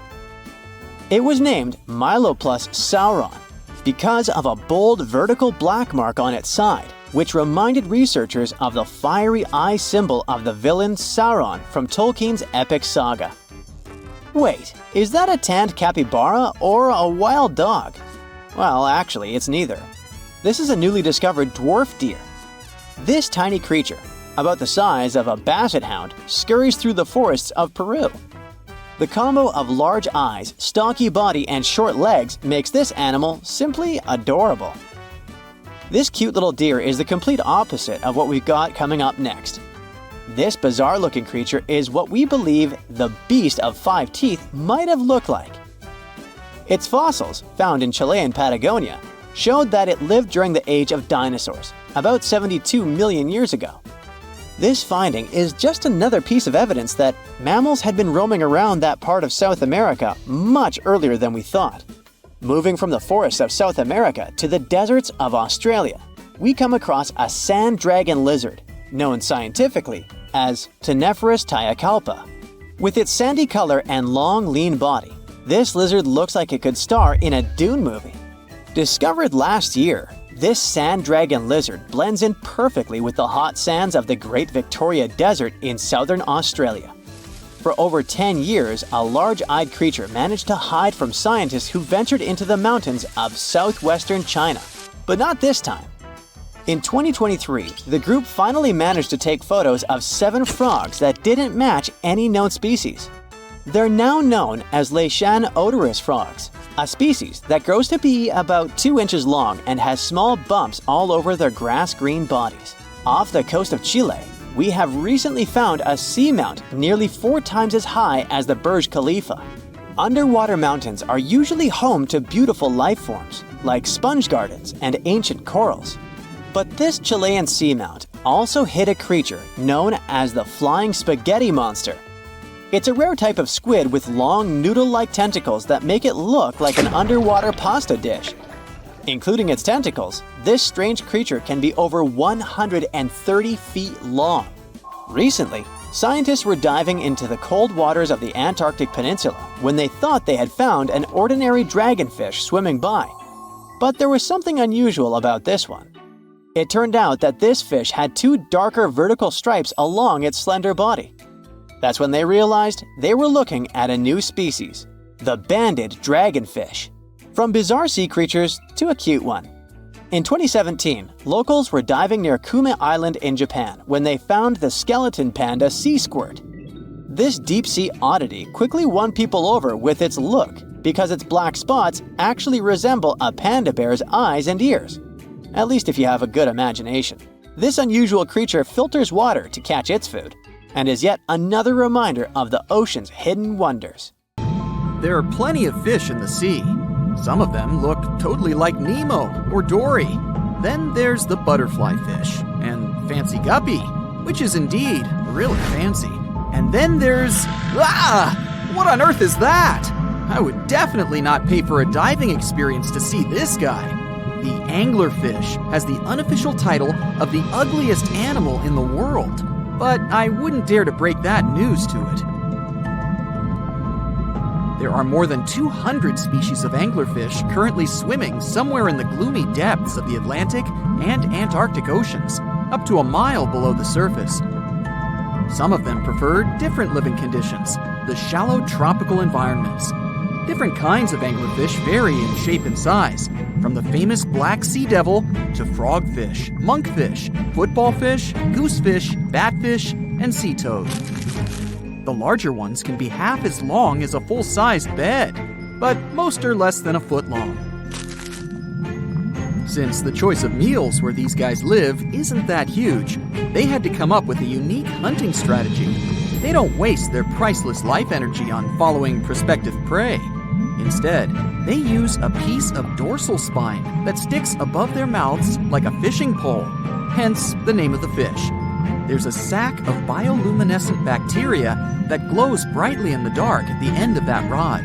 The light lures prey, and all the anglerfish has to do is wait, and then enjoy its lunch delivered right to its mouth. Their bodies are pliable and huge, so they can easily swallow prey twice their size. Deep-sea anglerfish eat whatever they can find. Species that live in more shallow water aren't picky either, and can eat anything from shrimp to snails and small fish. Only female anglerfish have the cool fishing rod feature though. So what about their males? Finding a soulmate deep under the sea isn't that easy. I mean, literally, there's no light down there. Plus, there are frigid temperatures and low oxygen levels.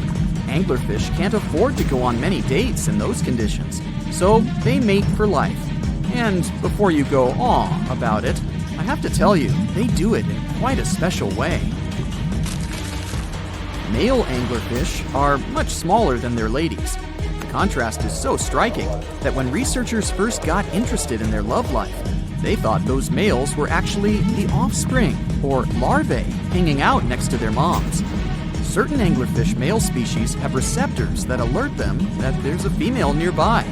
After they mate, the male bites into his woman and stays attached to her head, belly, near her tail, and other areas he can access. While they morph together forever, the female fish gets the male's cells, DNA, and reproductive organs, but loses her immune response cells. The male gets free permanent housing and nutrition. Given the current real estate prices, it sounds like a dream. But that accommodation is shared by up to 8 males, and they can't move out if they ever feel like it. You're unlikely to meet this deep-sea fish in real life, but if you meet an anglerfish in your favorite video game, remember that you can easily outswim it and make it kinder to you with tranquilizing arrows. Once you befriend it, the anglerfish can be your scout and help you discover new areas with its bioluminescent pods. Back in the real world, down in the twilight zone of the ocean, about 650 to 3,300 feet down, the anglerfish isn't the only creature you're lucky you'll probably never meet. Many of the locals look like they come straight out of science fiction or horror movies, but that's because they had to adapt to this dark, deep world. I did my best to get you prepared for the creatures you're going to meet, starting with the common fangtooth. They spend most of their lives deep down, but at night, they move toward the surface to snack. These guys are more active than most other deep-sea dwellers. They don't wait for food to come their way, but actually follow it, and then get it with their long, hungry teeth. They don't have a built-in light bulb like the anglerfish, so they've developed a great sense of smell and use as much sunlight as they can get there in the depth to get around. Sometimes, even the shadow of a passing by prospective prey is enough for them to switch to action mode. And though they don't look too charming, they're completely harmless to humans if you ever run into one of these guys. Stoplight Loosejaw sounds like a great name for an alternative band, but it's actually another deep-sea resident with sneaky hunting habits. It has special light-producing photophores under each eye. They emit green and red light like a stoplight, hence the name of the fish. Unlike other fish, these guys hardly ever leave the twilight and midnight zones. Their lower jaw is a quarter of the total body length, and the stoplight keeps it open all the time, hoping to get some lunch. It looks like a ferocious predator, but mostly prefers zooplankton with an occasional dessert of shrimp, krill, and fish. I'm sure you didn't expect to meet a hybrid of an eel and a bird, but here it is! The slender snipe eel has a beak, much like that of a bird, with curving tips. The beak is equipped with tiny hooked teeth that the eels use to catch the antennae of delicious shrimp. And it sure is slender, stretching up to 5 feet and weighing only a few ounces. Scientists don't know all of this guy's secrets, since it's pretty tricky to study in their natural habitat. But it looks like they only produce offspring once in a lifetime, and then pass away. Glass squids like to take it easy in life and literally go with the flow. They're filled with a solution which is lighter than water, so they don't have to make any effort to move around the deep sea looking for food and partners. These creatures are transparent, so they blend into any landscape and don't even cast a shadow while moving. Talk about a great survival tactic. If danger finds it anyway, it can transform into a lumpy ball, pushing its head and tentacles into its mantle cavity. It can also release ink into the mantle and go from transparent to black. The same ink can protect it against hungry whales and seabirds. Another tactic they use to scare off predators is to activate their light-emitting organs around their eyes. I'm getting hungry. Maybe I can snack on this sea cucumber. Ouch, it's moving! So I guess it doesn't belong in a salad after all. These soft-bodied fellows live in all parts of the ocean, from shallow waters to the deep underwater world. Most of them slowly move around with their tiny feet, but some crawl around by flexing their bodies. Sea cucumbers can shed their internal organs when there's a predator approaching. Those sticky organs distract the intruder, and the happy cucumber moves on and just grows the organs back. What's that glistening in the distance? Looks like someone dropped gems in the water. That's a sea sapphire, also known as the most beautiful animal you've never seen. Some males of this type of copepod can change color from deep blue to purple, red, or gold. 1 second later, it's gone. And it's back, shimmering bright. The secret to this magic is that their bodies are transparent and reflect light differently at certain angles. It looks like it's their way of communicating between each other and attracting mates. Female sea sapphires don't have the same superpower, but their eyes are bigger compared to males, probably to spot them from a distance. Males roam wild and free, and their ladies stay in the crystal palaces of strange barrel-shaped jellies called salps. Now imagine a creature with a body that is reminiscent of a cuttlefish, with eyes sticking out from stalks like a funky headband, fins on its tail, and a long skinny nose ending in a mouth full of teeth. Or maybe this thing could be a claw. Yep, the Tully monster is on the move.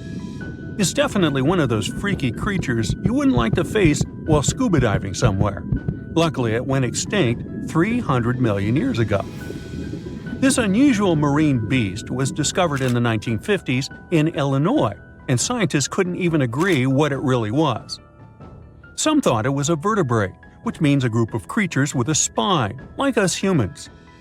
But a team of researchers in Japan studied many fossils of the Tully monster, using advanced laser scanning technology to check them in detail in 3 dimensions. There's still a lot they don't know about the Tully monster, but they managed to realize it didn't have any spine at all. Now the next step was to see what type of invertebrate it was. Could it be vertebrate-like, such as a land sled? Or are we talking about something closer to snails and worms?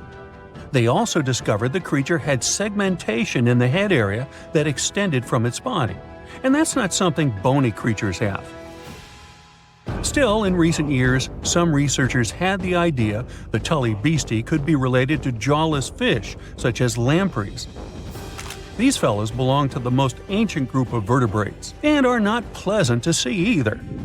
In the case of lampreys, we're not talking about extinct animals. They're still out there somewhere, wandering the ocean and scaring other animals, or you, if you see it in the northern and western parts of the Atlantic Ocean where they live. And they've been here really long, even before the dinosaurs. A long time ago, long before humans or I even existed, there were eurypterids, weird creatures from a group we call arthropods, which includes spiders, insects, and crabs. But eurypterids were unlike anything you've ever seen before. They had a body shape similar to horseshoe crabs, with many segments that made up their body.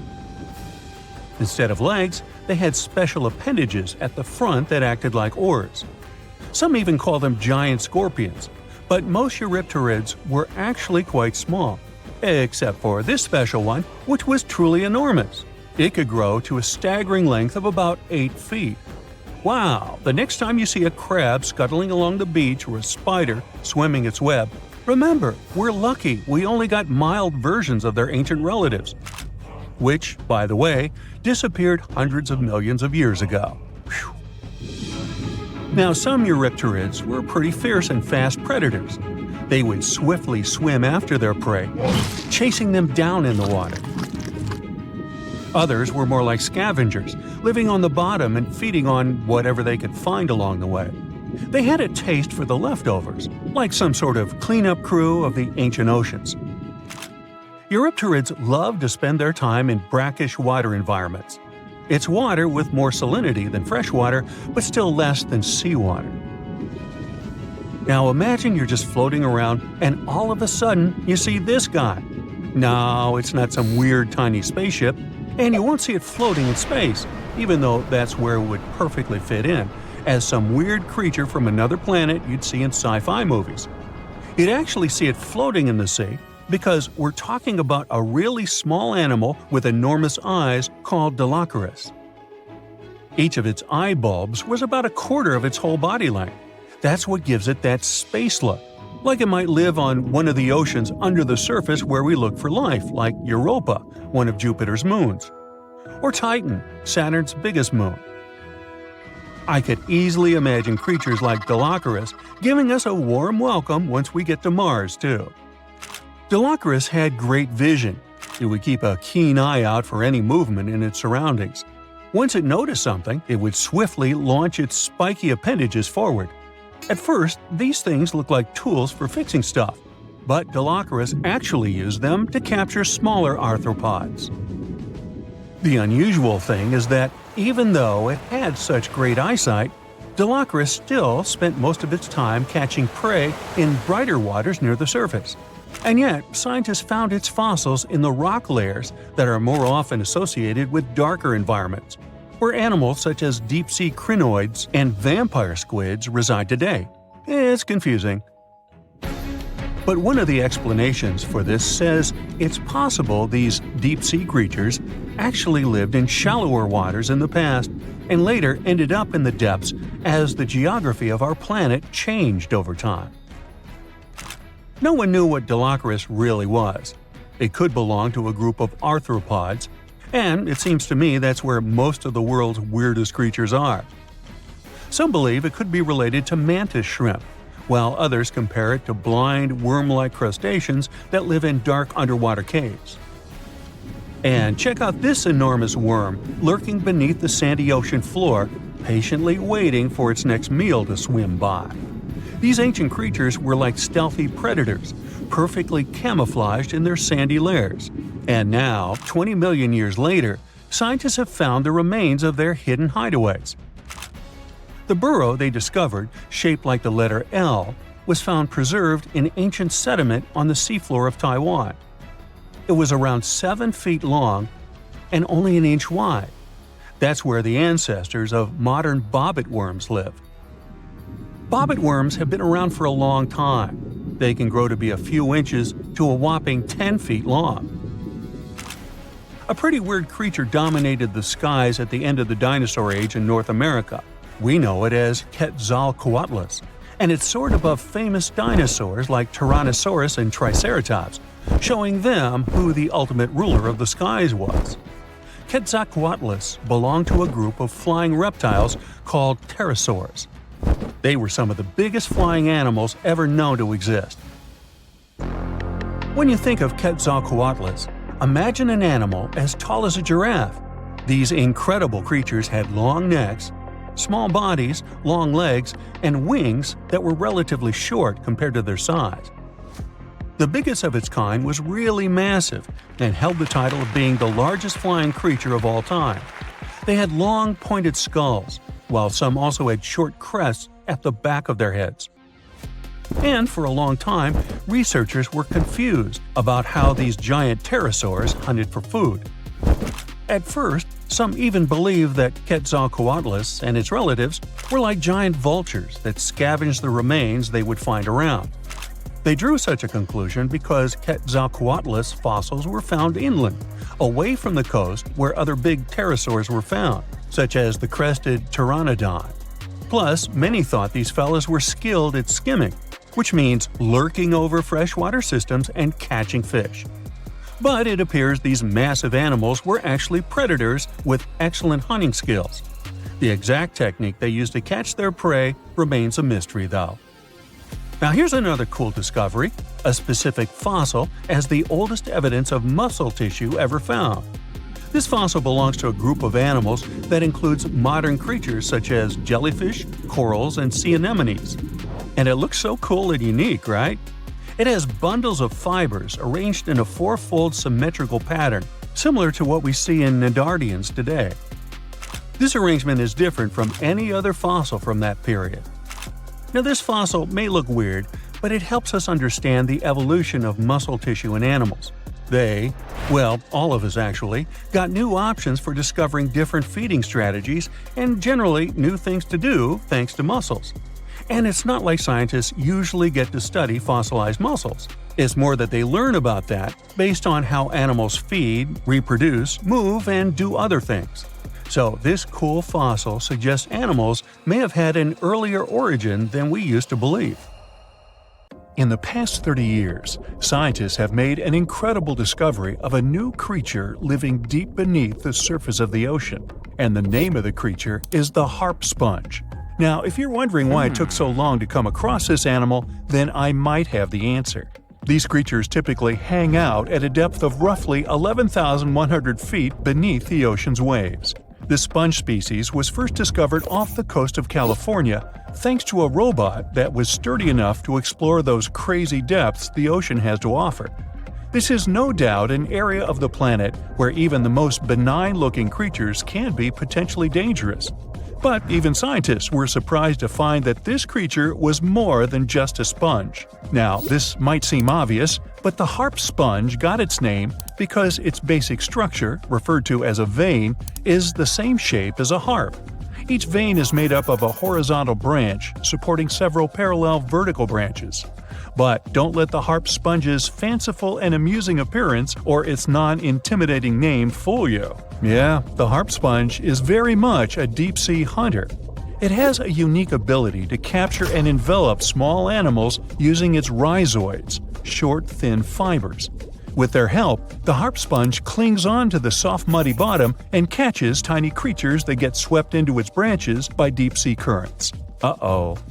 Other sponge creatures often feed by pulling bacteria and bits of organic matter from the seawater and filtering them through their bodies.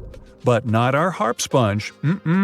Instead, it snatches its future meal with minuscule barbed hooks that cover each of the harp sponge's branches. Now, harp sponges prefer tiny crustaceans like crabs, crayfish, shrimps, and prawns. Once the harp sponge has one of them in its clutches, it envelops the animal in a thin membrane before slowly beginning to digest it. So, pal, what's eating you? Oh, Harpo? Too bad. Researchers believe that harp sponges use this method of feeding because there aren't enough nutrients that deep down. This makes traditional filter feeding less effective. Research has shown that the creature is still in the process of evolving. Early harp sponges, researchers found, only had 2 veins, but later, scientists discovered other harp sponges that had 6 veins.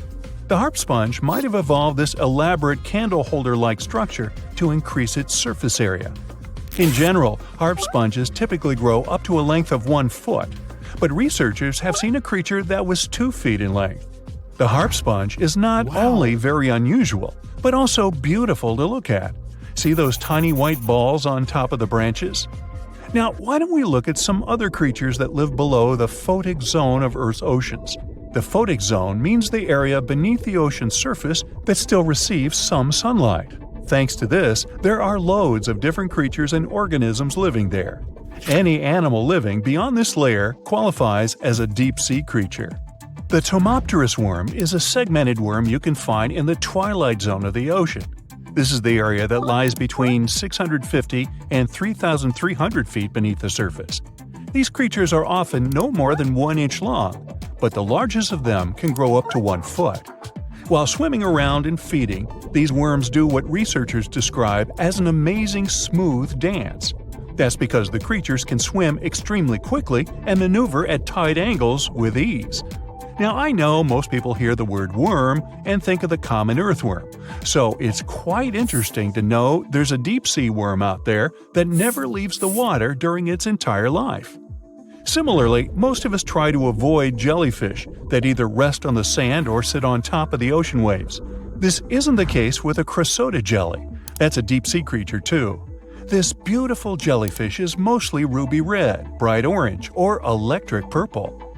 That's what helped researchers realize they'd found a new species of jellyfish. The creature grows to a maximum size of 1 inch across. It has tentacles that stretch out in every direction. Now, if you come close to this jellyfish, it'll pull all these tentacles in toward its body before rapidly swimming away to avoid danger. Yes, you are dangerous. The chrysotid jelly is extremely rare. You won't see it very often. You might need to borrow that deep-sea diving robot I mentioned earlier. While worms and jellyfish might seem quite harmless, this isn't the case with the Pacific viperfish. Ooh. This creature is equipped with a noticeably big mouth, like me. And the needle-like teeth inside are key to its hunting strategy. Pacific viperfish live at around 5,000 feet below the ocean surface. But they're among those numerous marine animals that migrate each night from the ocean depths toward shallower waters to dine. What's on the menu for dinner tonight? Lots of small fish and shrimp. The creature can grow up to 12 inches in length. Its 2 front fangs, which stick up from the fish's bottom jaw past its own eyes, are especially dramatic. When the fish unhinges its jaw, its mouth can open wide enough to engulf smaller animals, and the teeth form a cage to prevent an escape. Now, have you ever seen an underwater creature that looks like a strawberry? Trust me, it does exist. Just look at these dots on the strawberry squid. The creature has a big eye and a smaller one. You might think this unconventional pairing would be awkward and uncomfortable, but it's actually the opposite. The big left eye looks upward. It spots shadows cast by other animals in the dimly lit waters above. The eye's tubular shape helps it collect as much light as possible. On the other side of the squid's head, you can see its right eye. It's small and looks downward. This eye searches for flashes of bioluminescence produced by animals lurking in the darker waters below. Now, bioluminescence means the production and emission of light by living organisms. By the way, the squid has a nickname. And no, it's not Squiggy, although that's a great one. It's known as the cockeyed squid. This is simply due to the remarkable difference in size between its 2 eyes. I think I like Squiggy better, and so it goes. Since light doesn't reach the deep sea, the strawberry squid's body actually looks black. This helps the creature hide from enemies, such as sharks and dolphins. In general, the strawberry squid grows to a length of 5 inches. It typically lives around 3,000 feet below the surface, but floats to shallower waters at night. Now, the feather star is a marine creature without a backbone, but with feather-like arms that radiate from the center of its body. These creatures first appeared around 200 million years ago. Related to sea stars, they look like a flower, but if you approach them, they'll quickly swim away. But not all feather stars can swim. Many species can only crawl along the bottom of the seafloor. Like some of the other deep-sea creatures we've looked at, the feather star can adapt to its surroundings. It has a creepy ability to shed its arms, the same way some lizards can shed their tails. This also helps them escape from their enemies. Feather stars live all across the globe, from the equator to the poles, from the shallow waters on top of reefs to the deep, deep sea. Now, given that we're dealing with mysterious creatures, the name of this one is quite fitting. The swift vampire squid should be the official symbol of life in the deep sea. The animal has a dark red body, huge blue eyes, and a cloak-like web that stretches between its 8 arms. This, along with its name, may suggest that the creature is some form of a terrifying hunter. In reality, though, the vampire squid is a soft-bodied, timid creature, about the size, shape, and color of a football. It grows to roughly 12 inches in length and lives 3,000 feet below the waves. There's almost no oxygen there, but also relatively few predators. I think I'll need to decompress from this one.